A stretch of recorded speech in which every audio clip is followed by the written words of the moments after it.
সমস্ত মসজিদগুলো আল্লাহ তাআলার ঘর। ওয়ান্নাল মাসাজিদা লিল্লাহ।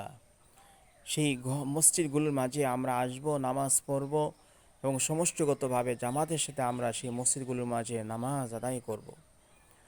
তো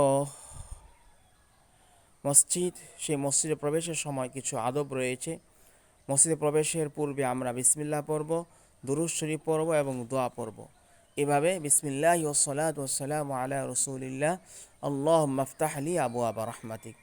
আবার যখন আমরা সেই মসজিদে নামাজ পড়ে যখন বের হব, তখন আমরা আবার বিসমিল্লাহ পড়ব, দুরূদ শরীফ পড়ব, দোয়া পড়ব। বিসমিল্লাহি ওয়াসসালাতু ওয়াসসালামু আলা রাসূলিল্লাহ আল্লাহুম্মা ইন্নী আসআলুকা মিন ফাদলিক।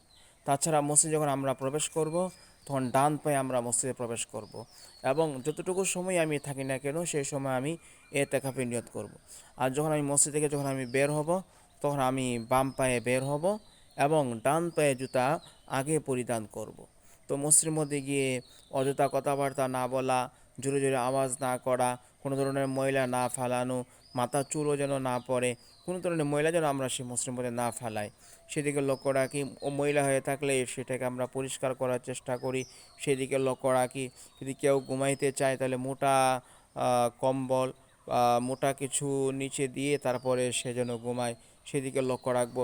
ছোটো ছোটো বাচ্চারা যারা মসজিদে আসে এবং যাদের আসার কারণে মসজিদের আদবের সঠিক আদব রক্ষা না হয়, সে সমস্ত বাচ্চারা মসজিদ না আসাটাই ভালো। তো একেবারে বেশি ছোট বাচ্চা যারা যারা তেমন তাদের বুঝ নেই, এই সমস্ত বাচ্চাদেরকে কম আনাটাই ভালো। তাদেরকে অভ্যস্ত করার জন্য যদি কেউ মাঝে মধ্যে নিয়ে আসে এবং তাদের যে মা বাবা ভাই সাথে থাকে, তাহলে কোনো অসুবিধা নেই। কিন্তু সেদিকে খুব লক্ষ্য রাখতে হবে যেন সে মসজিদের মধ্যে শিশু বাচ্চারা আসিয়া দৌড়াদৌড়ি না করে, এর মাধ্যমে আমাদের নামাজে অসুবিধার সৃষ্টি হয়। এই জন্য সেদিকে আমরা লক্ষ্য রাখবো। তো মসজিদ সকালবেলা আমরা মক্তবের মধ্যে আমাদের বাচ্চাদেরকে পাঠাবো, বাচ্চারা কোরআন শিখবে, দোয়া কালাম শিখবে, নামাজ শিখবে, সেদিকে আমরা লক্ষ্য রাখবো ইনশাআল্লাহ। আসসালামু আলাইকুম রহমতুল্লাহ বরকাত।